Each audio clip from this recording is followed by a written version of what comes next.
All right, there I am looking at my phone, making sure we were live. How are you? Welcome back. It is Steve DeVal from Thor Motor Coach. We are inside our Tuscany with the brand new Freightliner Dash, but there's a couple other things that we want to talk about, our relationship with Freightliner, as well as walk us through the Dash show. We have teamed up. We've been promising you since open house.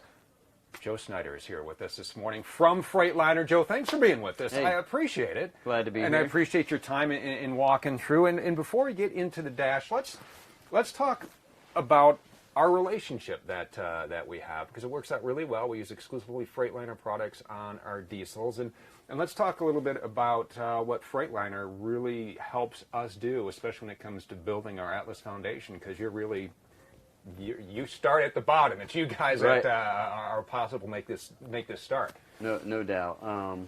The thing that we really like about the relationship here is, we do build an excellent chassis for you, but you don't just stop there, right?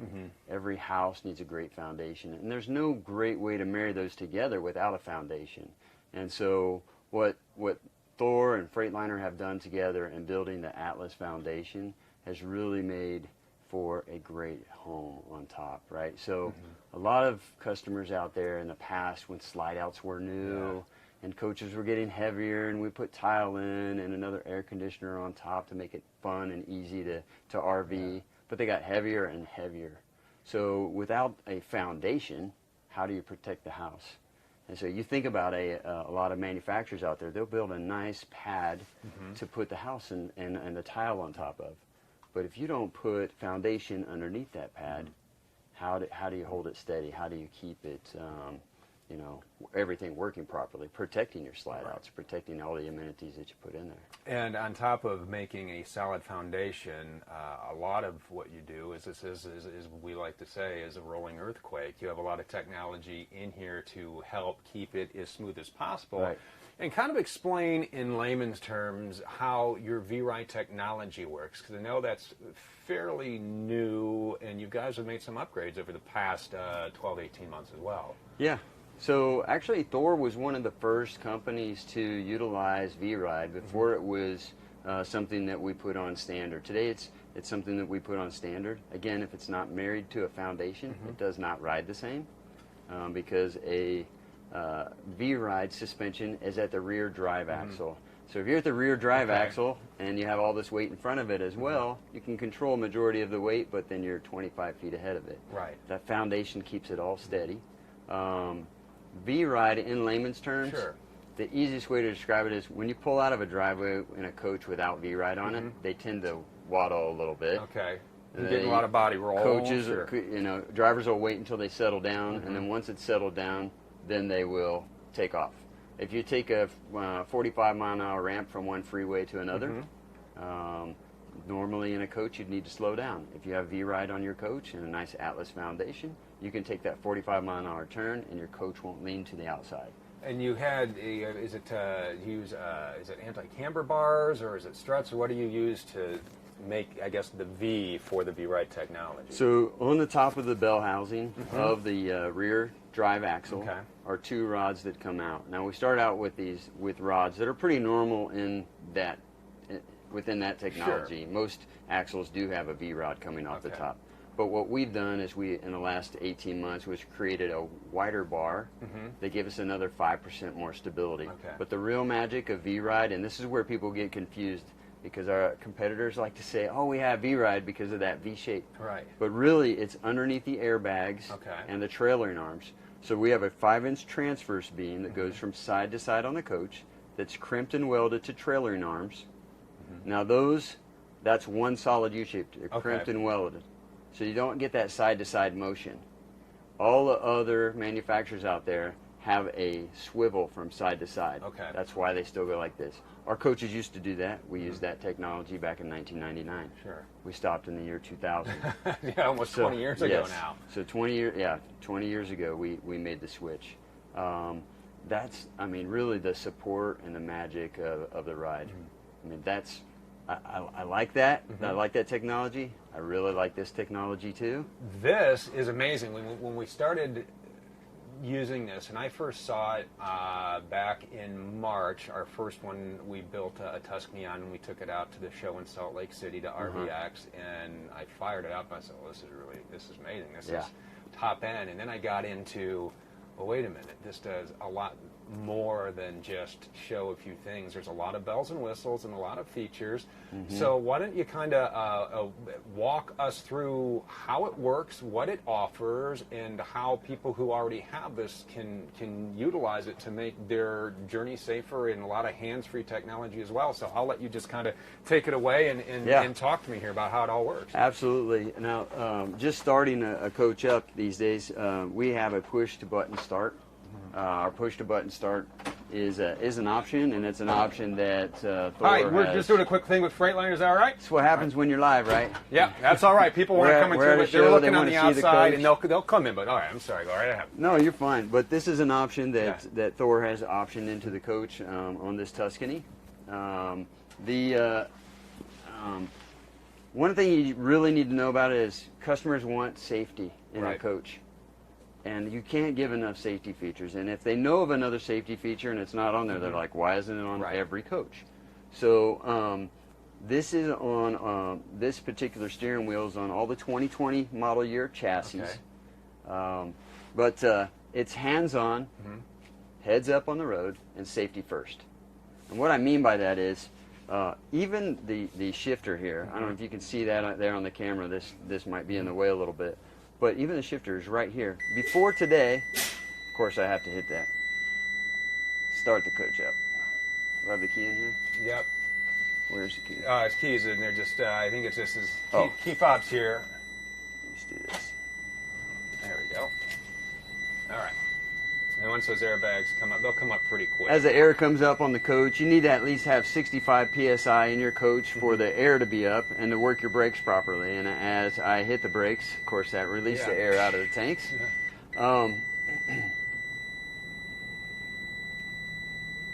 Hands on, heads up, safety first. Okay. And of course, you still have tilt and telescopic. Forget what I was about ready to do here. We were on the gear shifter there. Yeah. So on the gear shifter, thank you. So when you're going to park in park your coach somewhere and you're driving around, you finally find that spot and you go to hit reverse, it used to be that you would take a hand off the wheel, turn to the side, and press reverse. Well, as you do that, you might let off of the brake. And if you let off on the brake, you start to roll and you don't notice it because your head is turned away from the driving station.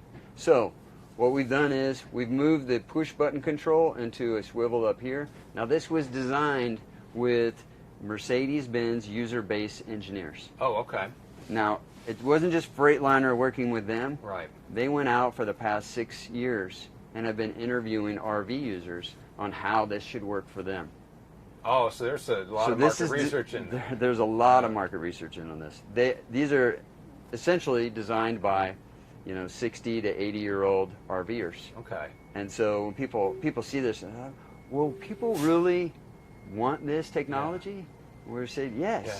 Maybe if you'd have asked me 10 years ago, would they accept this technology? I might have said, got air coming out. I might have said no because half the people in the audience might have a flip phone. Right. But today, most of our audience, they've switched to Apple iPhone, they've switched to newer technology, and you can see the screen come back up here. So this has got a ridge on it, so you can see it with your hands. You don't have to physically see it go into different gears.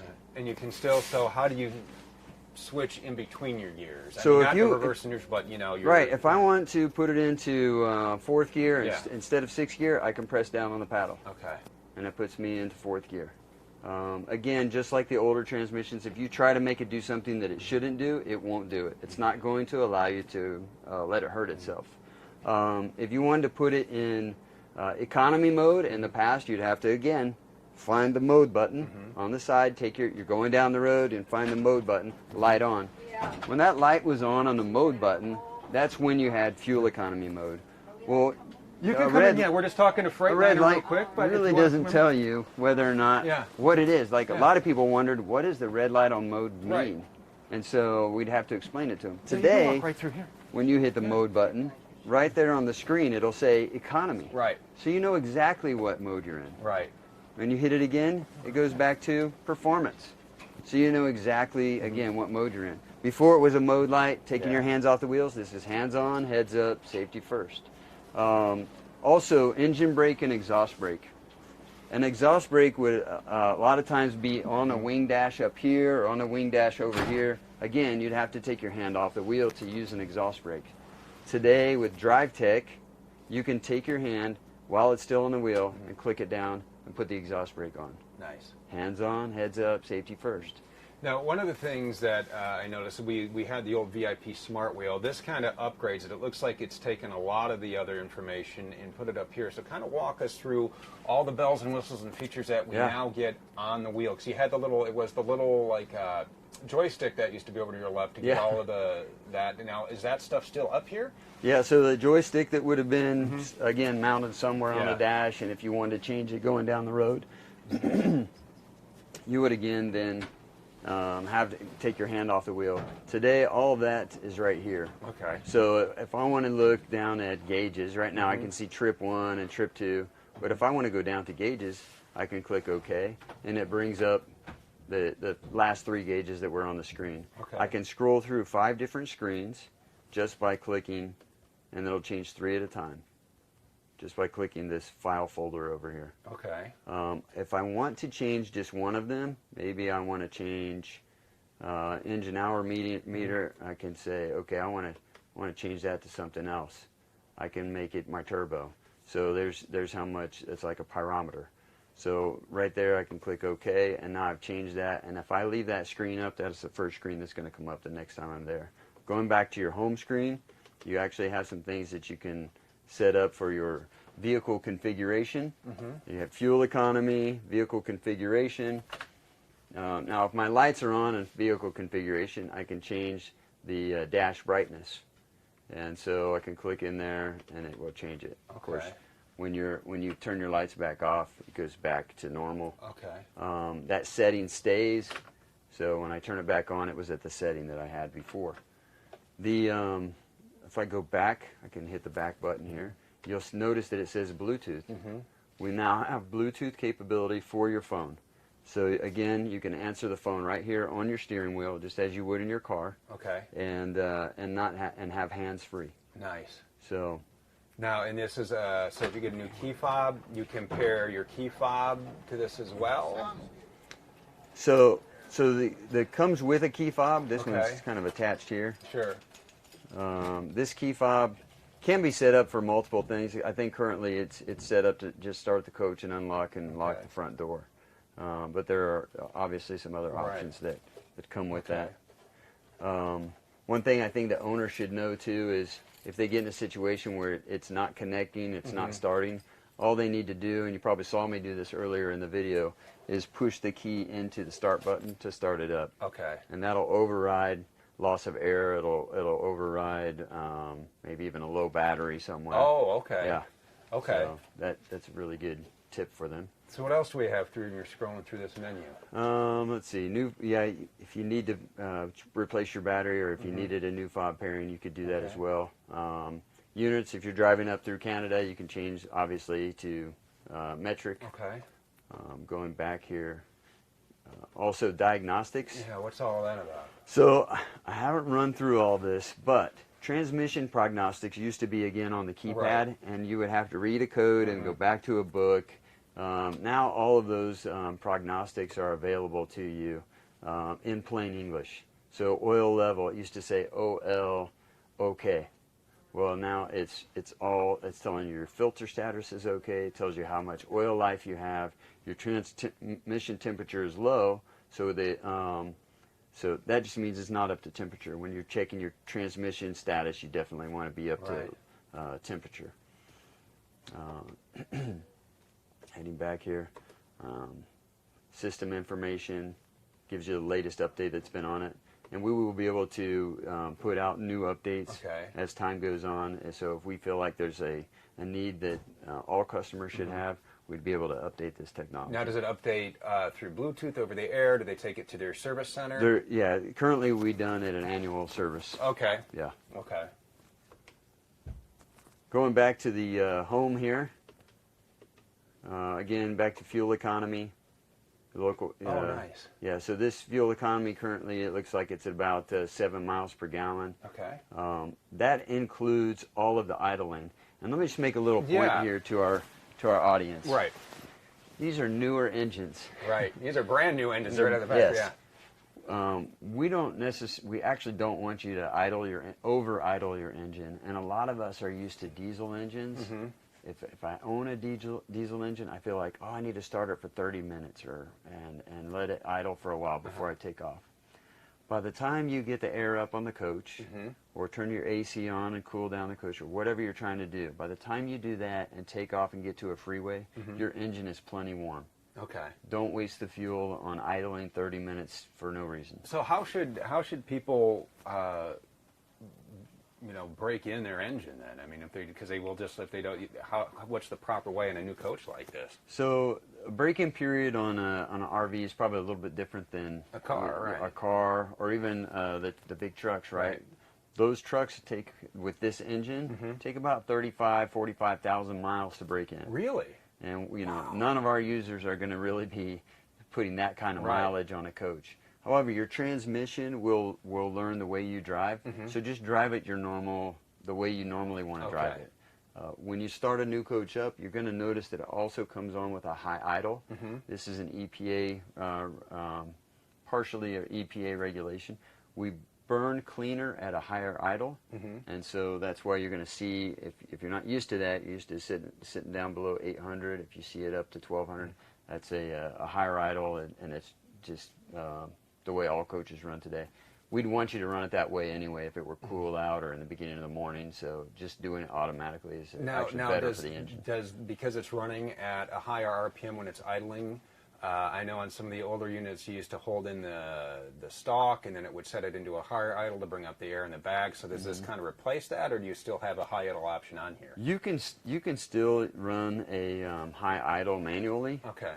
So you'd set the cruise and run the speed of the engine up. Sure. But it's already going to be there and replaces a person having to do that or even knowing that they should do that. So a lot of other bells and whistles on this too. I mean, this just goes through, I mean, the amount of things that this does. I mean, you could spend quite a bit of time going through all of this customizing. I guess that's one of the nice things too, is that menu is you can customize it to show exactly what you want when you want to use it in your most used, I guess, features. Yeah, it's again, I guess I didn't really mention any of this stuff over here. Now, what do you got over there? We have another stock over here. Okay. So that's where your headlights are, your windshield wipers are, windshield washer fluid is. So again, it's very user friendly because we're used to all this stuff in our car anyway. Right. Most people's response is, where's this been the last 5 years? Or when's this been the last 10 years?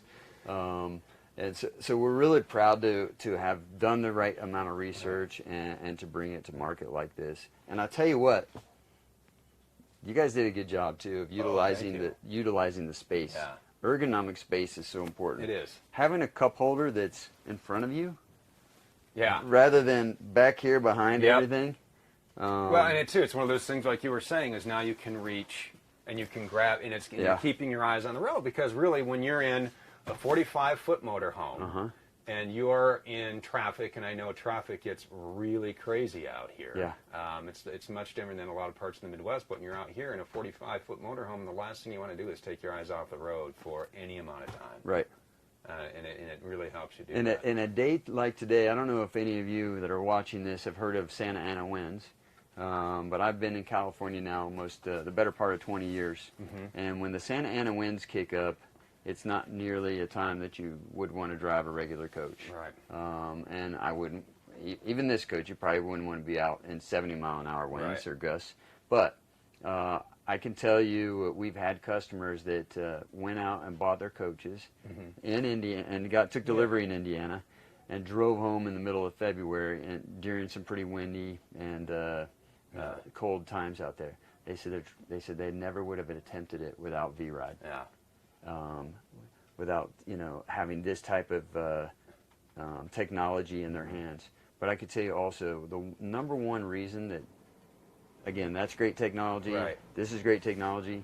The number one reason that customers do business with Freightliner as a chassis, is our service. We have 450 service locations around the country. So no matter where you are, you can find one. Yes.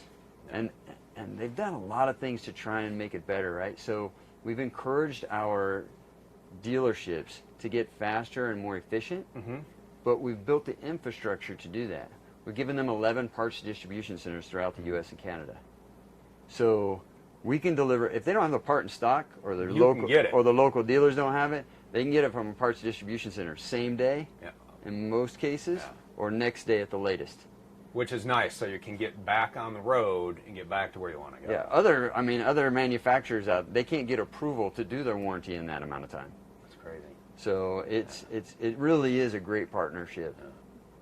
And it is. I mean, I appreciate your time this morning, coming out here, fighting the traffic and the winds and all that to kind of walk us through and show us what it is. So it is nice. I appreciate it, Joe. Hey, Thank you it's very my much. pleasure. I appreciate Yep. it. So I know we got a lot of other things to do because this is our last day here. We fly back out tomorrow unless our flight's delayed because of the wind. So I'm going to call our B-Van guy, Mitch, and we are going to team up here very soon at our sequence. We have both floor plans here, the 20K, the 20L. So hang on, like and subscribe, YouTube, Facebook, and Twitter/Periscope.